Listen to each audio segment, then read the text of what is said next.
दिगंबरा दिगंबरा श्रीपाद दिगंबरा दिगंबरा दिगंबरा श्रीपाद दिगंबरा दिगंबरा श्रीपाद. तर हा त्याचा अनुभव आहे, त्याला नाही कसं म्हणे. मी आता या वेळेला ब्राह्मण आहे 7व्या भूमिकेवरती, म्हणजे 7व्या जन्माची जी भूमिका आहे त्या भूमिकेपर्यंत तो गेलेला आहे. देह मात्र आजचा आहे, पण मागच्या 7व्या जन्माचं त्याला स्मरण झालेलं आहे. ही विशिष्ट शक्ती आहे. ही शक्ती जीवाची नाही आहे. आम्ही स्मरण करू, स्मरणाचा अभ्यास केला तरी सुद्धा स्मरणशक्ती इतकी वाढीत आलेली असते. मृत्यू म्हणून ज्याला म्हणतात, मृत्यूची व्याख्या मृत्यू अत्यंत विस्मृती. माझं माझं म्हणून करून जे जमिलेलं आहे, जितकी संपत्ती म्हणा, क्षेत्र म्हणा, वित्त म्हणा, काय असेल ते सगळं, स्वतःच शरीर, हे सगळं विसरून जाणं म्हणजे मरण. पुन्हा काही याची आठवण येणार. म्हणजे सर्वांना विसरून जाणं म्हणजे मृत्यू ज्याला आलेला आहे त्याला यांचं स्मरण राहील कसं. तेव्हा हे तर 7व्या जन्मामध्ये जाऊन पोहोचलेलं आहे. अमुक जन्मामध्ये मी अमुक होतो, इतकी स्मरणशक्ती त्याची जी विकसित झालेली आहे ती कशी झाली. योग प्रभाव आहे. योगी गुरु स्वतः जर त्यांच्याजवळ ते ज्ञान असतं, पण दुसऱ्याला सुद्धा आणि तसं ज्ञान ते देऊ शकत. भारतीय युद्ध आणखी सुरू झालेलं आहे. धृतराष्ट्राला ती माहिती पाहिजे. भारतीय युद्ध कोणा कोणाचं झालं, कसं कसं झालं, सगळं त्याला ऐकायचं होतं. त्याला दिसत असतं तर तो कुठंतरी जाऊन बसलाही असता रणांगणातून सामान्यतः, पण बसला असला तरी कोणाकोणाची लढाई झाली, इतकं सैन्य अपार पसरलेलं आहे, तिथं कोण कोण वीराची कोणाकोणाची लढाई झाली, कसं झालं, हे सगळं समजायचं कसं. म्हणून व्यास महर्षींनी त्याला सांगण्याकरता संजयाची योजना केली. मोठा मंत्री होता संजय, होता राजनीतिज्ञ होता. त्याला एक विशिष्ट योगदृष्टी दिली, दिव्य दृष्टी ज्याला म्हणतात, ही दिली. आणि धृतराष्ट्राला सांगितलं, हा संजय, सर्व युद्धाची माहिती तुला सांग. त्यामुळे बसलेल्या जागेला राजवाड्यामध्ये बसून संजयाने युद्धाची बातमी सांगितलेली आहे की तिथून काही रणांगणावरून फोन येत होते, भिंतारी संदेश येत होते. ते तरी सगळे खरे असतात की खोटे असतात कोणाला ठाऊक, पण त्याप्रमाणे आम्ही सांगितलं म्हणा, माहिती करून घेतली, आम्हाला माहिती झाली असं समजूत करून घेऊ आपण. पण तसा काही संकट नाही, कारण पूर्वी फोन नव्हते, एकंदर काही हल्लीच्या सगळ्या सुधारणा काही नव्हत्या. हे आम्हीच मोठेपणाने सांगतो, पूर्वीच्या लोकांना काही कळत नव्हतं. पण हे उदाहरण पुढे आलं तर सांगितली कशी त्याने जागी बाबत, ते मात्र मानायची तयारी नाही. तर त्यांनी सगळी जी माहिती दिलेली आहे धृतराष्ट्राला, सगळी गीता संजयाने धृतराष्ट्राला सांगितली. म्हणजे गीता ऐकली त्याने, विश्वरूप त्या संजयाने पाहिलेलं आहे, अर्जुनाने पाहिलं, संजयाने पाहिलं, त्याप्रमाणे वर्णन त्या संजयाने केलेलं आहे धृतराष्ट्राला. तर ही जी शक्ती आहे, सगळं पाहण्याची शक्ती, पूर्वीच्या घडलेल्या सगळ्या घटनांचं स्मरण करण्याची शक्ती, ही सुद्धा आणखी महात्म्यांच्या योग सामर्थ्याने मिळू शकते. त्याप्रमाणे हा जो आहे हरिजन, याला संबंध अनुभव आलेला, मागचं सगळं त्याला स्मरण झालेलं आहे. कोणत्या जन्मामध्ये आपण कोण होतो ते सगळं त्याला पटलेलं. तो म्हणाला मी ब्राह्मण, देह आजचा आणि 7व्या जन्मातल्या गोष्टी तो सांगतो आहे, बोलतो आहे, सगळं ज्ञान सगळं आहे. तर खोटं म्हणायचं असं म्हणाला, पण ते नुसते नाममात्र शब्द होते, खोटं ठरणे कसे नाही. प्रत्यक्ष अनुभव असा आहे, अनुभवाला खोटं म्हणता येईल. तर याप्रमाणे त्याला आपल्या 7व्या जन्माचा अनुभव आला. उत्तम ज्ञान त्याच्या जवळ आहे की त्याच्या समोर कोणीही बोलू शकत नाही, अशी स्थिती आहे. फिलिप भारती सारखे अत्यंत ज्ञानी, मोठे व्यवसाय ते सुद्धा थक्क झालेले आहे. हा एक कुठंतरी गावाच्या बाहेर राहणारा, झोपडीत राहणारा माणूस आणि इतका बोलतो आहे कसं, काय आहे, त्यांना सुद्धा त्याचं ज्ञान पाहून आश्चर्य वाटलेलं. आणि त्यांनी सांगितलं, महाराज मी इतका मोठा असताना माझा अधा पाग चालला, हा त्याचा प्रश्न. मी आज या 7 जन्म माझे असे गेले, कमी कमी कमी कमी खाली खाली येता येता आज या जन्मात मी येऊन पोचलेलो आहे. आता ही ज्ञानशक्ती मला मिळाली होतीच माझी, ती सगळी गेली होती, विसरून गेलो होतो मी, परंतु तुम्ही आता पुन्हा मला स्मरण करून दिले तेव्हा मी असा आहे. असं असताना आज या परिस्थितीमध्ये मी का आलो, असं का होते. मोठा शास्त्रज्ञ होता तो, शास्त्रज्ञान त्याला मिळालेलं आणि त्याचा प्रश्न आहे असं का व्हावं. त्याला वास्तविक सर्व माहिती आहे, कर्मविभाग शास्त्र त्याला मान्य आहे, कारण मोठा ज्ञानीच तो असल्यामुळे सर्व शास्त्राचा अभ्यास आणि ते ज्ञान आज त्याला मिळालेलं आहे, देवानी त्याला दिलेलं.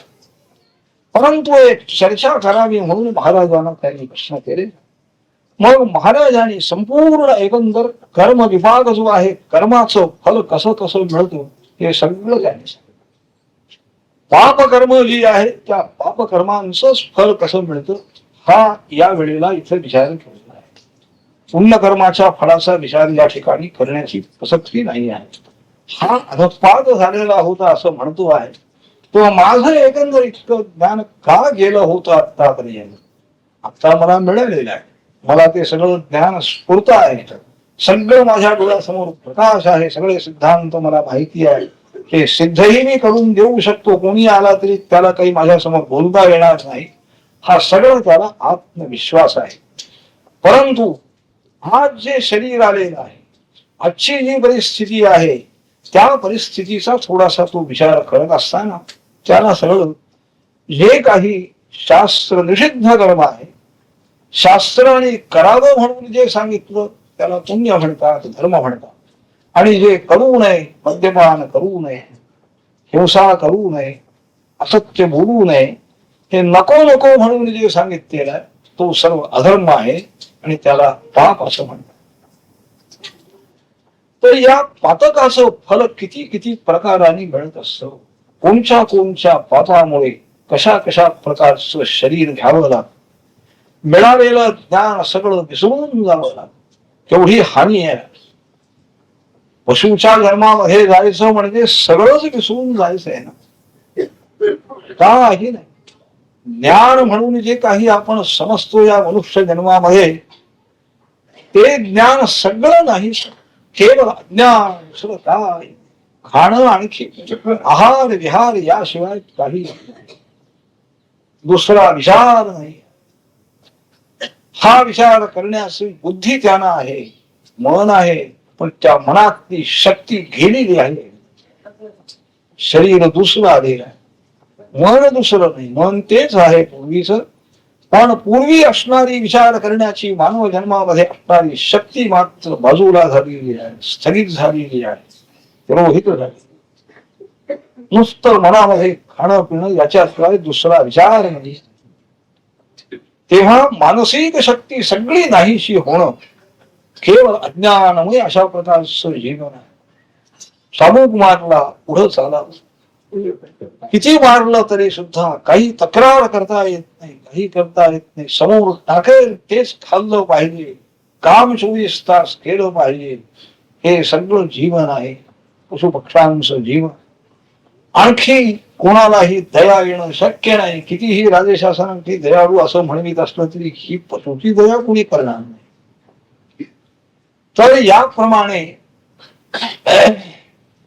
हे जीवन मिळालेलं आहे, म्हणजे मानसिक शक्तीचा किती ऱ्हास होतो आहे त्या जीवनामध्ये हे आमच्या डोळ्यासमोर आम्ही पाहतो आहोत. परंतु तशी योनी आपल्याला येऊ नये, तसं शरीर आपल्याला येऊ नये, आहे या जीवनामध्ये आहे असलेली मनाची शक्ती जास्ती वाढावी, जास्ती आपण विचार करावा, जास्ती मनोधैर्य आपल्याला मिळावं, जास्ती त्याग आपल्या हातून घडावा, चांगली कर्म आपल्या हातून घडावी, असं वाटत मात्र आम्हाला नाहीये. ऐकतो आम्ही गोष्ट, कितीतरी चांगल्या चांगल्या गोष्टी ऐकतो, त्यागी माणसांच्या गोष्टी आहेत, मोठे मोठे राजे झाले, मोठे मोठे आजची अशा पोटाची जगामध्ये गेलेले महात्मे, त्यांची चरित्र आपण ऐकतो, त्यांच्यावर आलेले प्रसंग सगळे आपण पाहतो, वाचतो, ऐकतो, सांगतो कुणालाही, पण आमच्या मनावरती कसा करू? प्रत्यक्ष वागण्याच्या वेळेला ना करू नये म्हणून ते सांगितलेलं आहे, तेच करण्याकडे आमची नैसर्गिक प्रवृत्ती. अनेक प्रकारच्या वासना, इच्छा आणखी आमच्या मनाच्या विरुद्ध जो जाईल त्याच्याबद्दल द्वेष, राग आणि द्वेष, ते दोन विकार मनामध्ये बदललेले आहेत. हे सगळे मनातले विकार कमी कमी करण्याचा प्रयत्न करणं म्हणजे पुण्य मार्ग आहे. पुण्य मार्ग आणखी पाप मार्ग हे दोन्ही समजण्याला सुद्धा आणि योग्यता आली. जोपर्यंत मनामध्ये दुर्वासना भरलेल्या आहेत तोपर्यंत पाप पुण्याचा विचार करण्याची सुद्धा बुद्धी होत नाही. मग आचरण करण्याची बुद्धी त्याच्या पलीकडे आहे. त्याकरता मानव जन्मामध्ये सर्व शास्त्र मानवांच्या करता, पशु पक्षा करता नाही आहे. त्याला त्याचा उपयोग नाही आणि ते शक्यच नाही.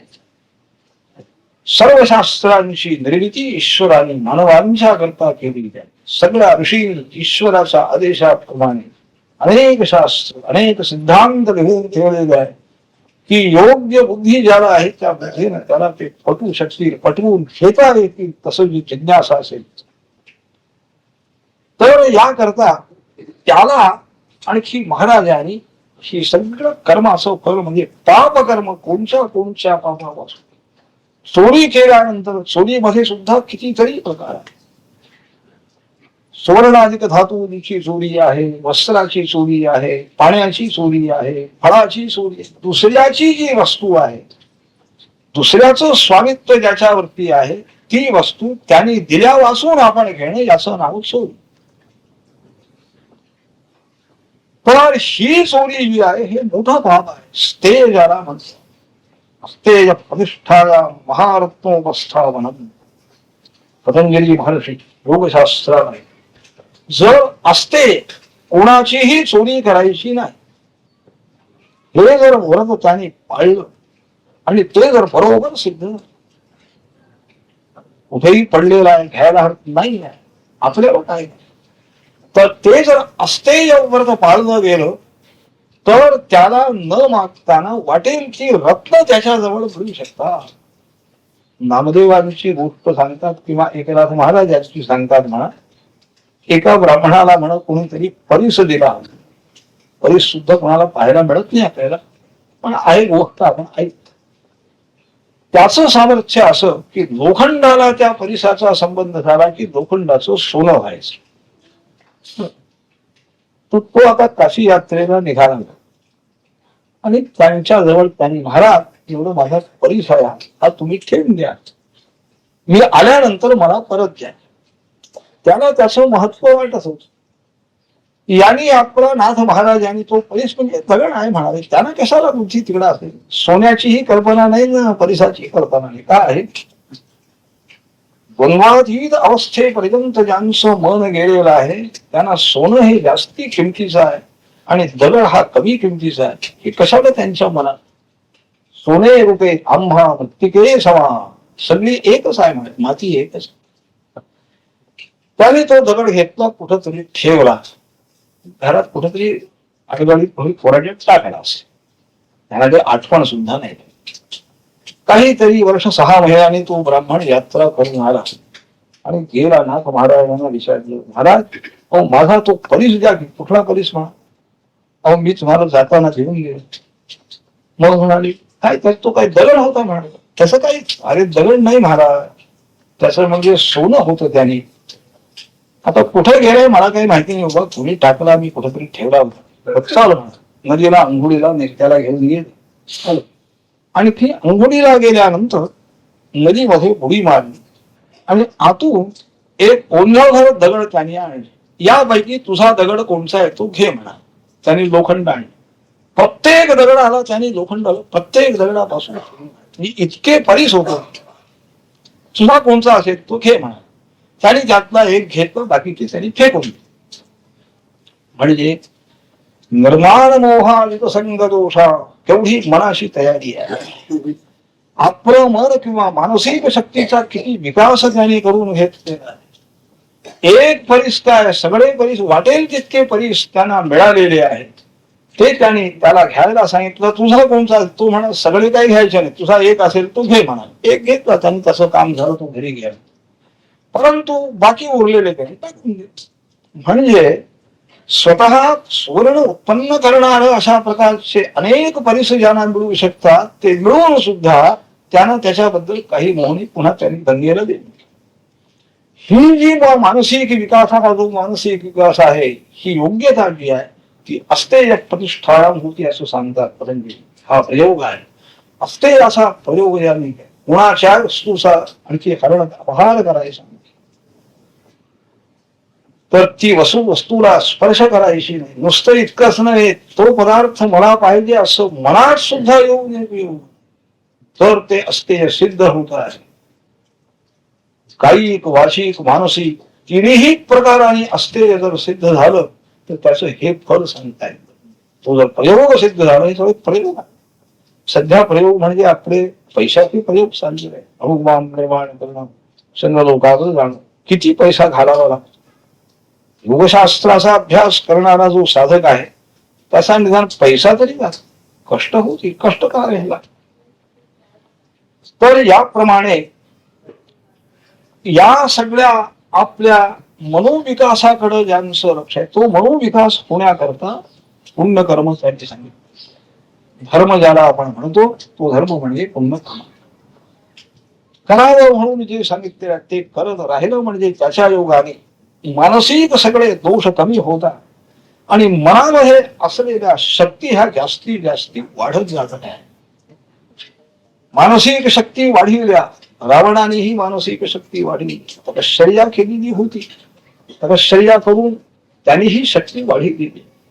परंतु ही दुसरी एक शक्ती आहे की वाटेल ते मिळणं, अंतरिक्षातून आकाशातून तो गेला, सीतेला घेऊन गेला, आकाशातून गेला म्हणून सांगतात. म्हणजे ह्या सगळ्या आकाश गमन सिद्धी सगळ्या त्याच्याजवळ.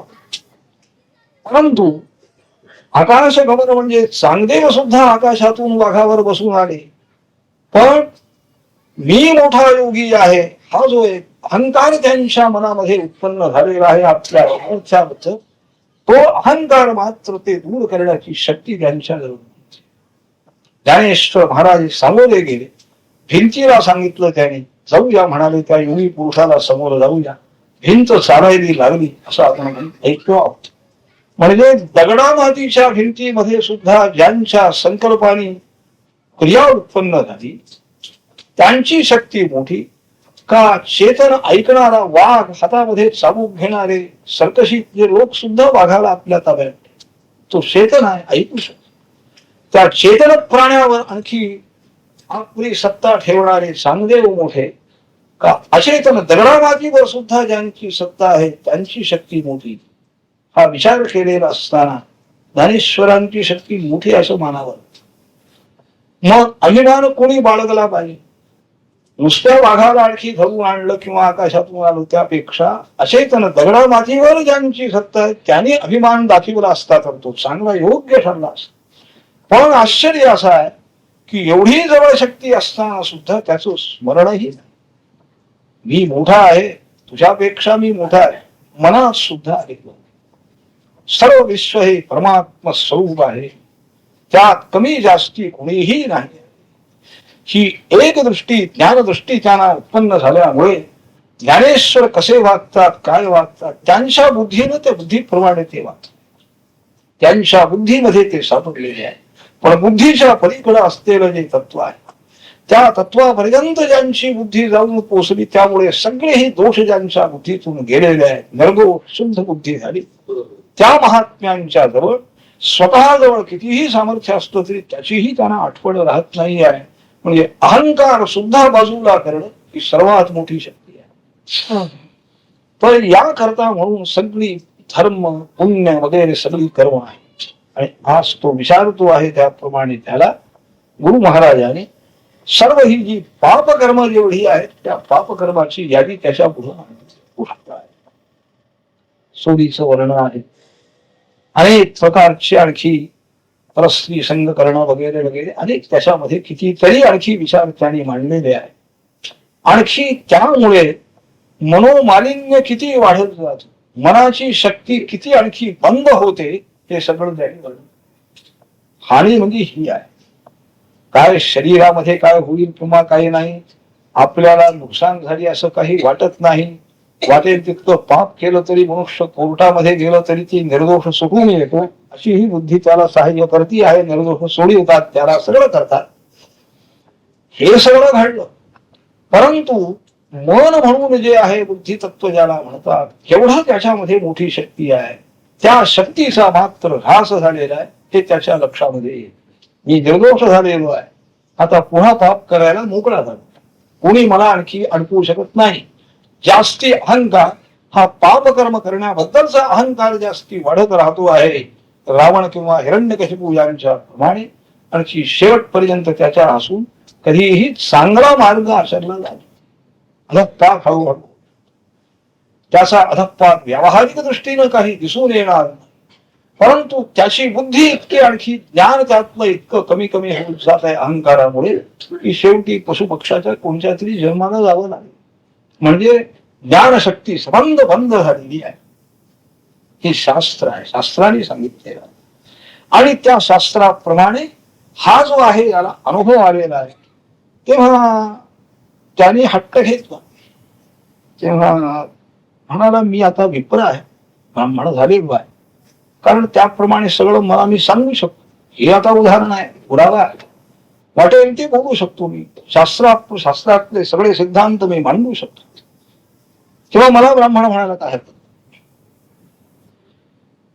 ते जे काही शुद्ध ब्राह्मण अशा प्रकारचे जे त्यांनी त्यांच्या दृष्टीने आहे, त्याप्रमाणे तो सांगतो आहे.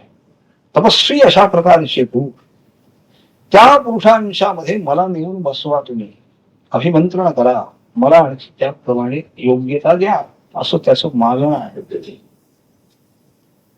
महाराजांनी सांगितलं, बाबा हे तुझं शरीर हे निराळ उत्पन्न, साधारण वेग, शरीर निराळा असल्यामुळे शरीराचं ही आणखी याच्यामध्ये योग्यता जी आहे ती केवळ मनाने केवळ बुद्धीने योग्यता मानता येत नाही. शास्त्र दृष्टीने त्याला शरीराचं ही सांगेल.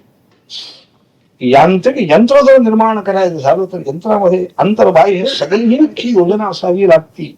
सांगितल्याप्रमाणे थोडस त्याच्यातला एखादा खिळा जरी गेला, कमी झाला तरी सुद्धा ते यंत्र चालू शकत नाही आहे. त्याप्रमाणे बाह्य पांचभौतिक शरीर, त्याचप्रमाणे शरीरामध्ये राहणारी ज्ञानेंद्रिय, कर्मेंद्रिय, मन, बुद्धी वगैरे ही सगळी, हा सगळा साधन वर्ग, या सर्व साधन वर्गांच्या एकंदर योग्यतेवर आणि हे सगळे वर्ण विभाग वगैरे सगळे शास्त्राने सांगितले. आणि तो वर्ण विभाग मिळवता येणं शक्य नाही. असं आत्ताच मी अमुक झालं पाहिजे असं म्हणता येणार नाही. म्हणून त्यांनी वसिष्ठांची गोष्ट सांगितली, विश्वामित्रांची गोष्ट सांगितली, तपश्चर्या पुष्कळ केली विश्वाने.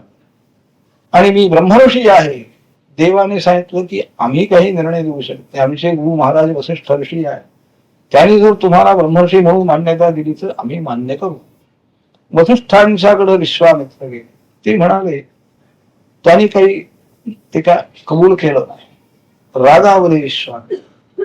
आणि काय केलं शेवटी, त्यांची मुलं मारली, सगळी मारली, मुलं मारली असत म्हणून ते ब्रह्मर्षी म्हणून म्हणायचं. मग त्यांना मारण्याकरता रात्रीच्या वेळेला आणखी मोठी शिळा म्हणा डोंगर घेऊन आलेला आहे. आणि मग त्याला पश्चाताप झालेला आहे की वसिष्ठानं मारल्यानंतर आपल्याला ब्रह्मर्षी म्हणणार, मारलं म्हणजे ज्ञान नष्ट होत. भगवद्गीता अग्नीमध्ये टाकली म्हणजे गीता ज्ञान जळून जात नाही. ज्ञान हे अविनाशी आहे, ज्ञान ग्रहण करणारी बुद्धी अविनाशी आहे. बाह्य शरीर जाळलं जाईल, गोळी घातली जाईल, बाह्य शरीराचा नाश होईल, तो केव्हा तरी होणारच आहे. परंतु त्याच्यामध्ये त्या शरीरात राहणारी जी बुद्धी आहे, महात्म्याने जी कमावलेली आहे, त्या बुद्धीचा नाश कोणीही करू शकत नाही आहे. शेवटी बुद्धीला शरण जाणं भाग आहे. विश्वामित्र शरण आलेला आहे, त्याला सांगितलं, बाबा तू तपस्वी आहेस, ब्रह्मर्षी नाही. तपश्चर्या तुझी मोठी, योग्यता आहे हे सगळं, परंतु जी योग्यता तुझ्या डोळ्यासमोर आहे ती मला म्हणा कोणी म्हणा म्हणून येणार स्वतःच आणखी ती वैराग्य उत्पन्न झालं म्हणजे संन्यास घ्यावा एवढं सांगितलं शास्त्र. ज्या दिवशी आपल्या संन्यासाला त्यांनी मुहूर्त सुद्धा सांगितलेला, ज्या दिवशी तुमच्या मनामध्ये पूर्ण अगदी विरक्ती होईल, नको मला काही नको संसार, त्या दिवशी तुम्ही घरातून बाहेर पडा संन्यास. पण वैराग्य उत्पन्न झालं हे कोणी सांगायचं? हे शास्त्र सांगितलं. किंवा एखाद्या विद्यापीठाने त्याला हे दिलं, सर्टिफिकेट दिलं, तुम्हाला वैराग्य झालं नाही, ते सांगणार नाही. बाहेरून वैराग्य समजून घे. वैराग्य हा मनोधर्म आहे. मनामध्ये किती चांगल्या वासना आहेत, किती वाईट वासना आहेत, हे ज्याचं त्याने आपल्या मनाचं परीक्षण केलं पाहिजे. आत्मनिरीक्षण करण्याचा अभ्यास पाहिजे रोज. संबंध 24 तास संबंध जरी उद्योग झाले तरी रात्री निर्णयाच्या वेळेला 1 तास निर्णय तरी डोळे झाकून म्हणा किंवा शांतपणाने बसून आज सकाळपासून आतापर्यंत झोप लागेपर्यंत माझ्या हातून चांगली कर्म किती झाली आणि वाईट कर्म किती झाली याचं नुसता जमा खर्च तरी आपण, बाहेरचा जमा खर्च आपण करतो. कितीही दिवसाचं आणखी घेणं कोणाकडे असतो तर आमच्या लक्षात राहत. ही स्मरणशक्ती आमची वाढलेली आहे. कोणच्या पानावर आहे कुणाचं खातं हेही आम्ही सांगू शकतो, इतकी बुद्धिमत्ता आहे. परंतु आम्ही आज सकाळपासून आज संध्याकाळपर्यंत कोणची चांगली कर्म, कोणचं पुण्य केलं, कोणचं पाप केलं, हा जमा खर्च मात्र कोणीही करत. तो मुद्दाम करायला सांगितले. सुधारणा होण्याकरता प्रत्येक दिवशी मानवाने मी आज पशुसारखा वागलो का महात्म्यांच्या सारखा वागलो याचं आपल्या गुणदोषांचं आणखी नुसतं आत्मनिरीक्षण म्हणजे काहीतरी मनाला वाटेल, अरे इतके दोष माझ्या हातून झाले, कमी झाले पाहिजे असं एखाद दिवशी तरी वाटेल. प्रयत्न सुरू झाला म्हणजे कालच्या पेक्षा आज माझ्या हातून चांगली कर्म जास्ती झाली, वाईट कर्म कमी झाली पण झाली. वाईट कर्म कधीच होऊ नये ही योग्यता उत्पन्न व्हावी असं वाटायला लागेल. हळूहळू हळूहळू असा प्रयत्न होईल. कुणीतरी एखादा महात्मा भेटेल, ईश्वराच्या कृपेने आणखी त्याची सुधारणा होईल. तर याप्रमाणे त्याच जन्मामध्ये लगेचच्या लगेच आणखी नुसतं झटपट दिगंबरा दिगंबरा श्रीपाद हरिगंबरा.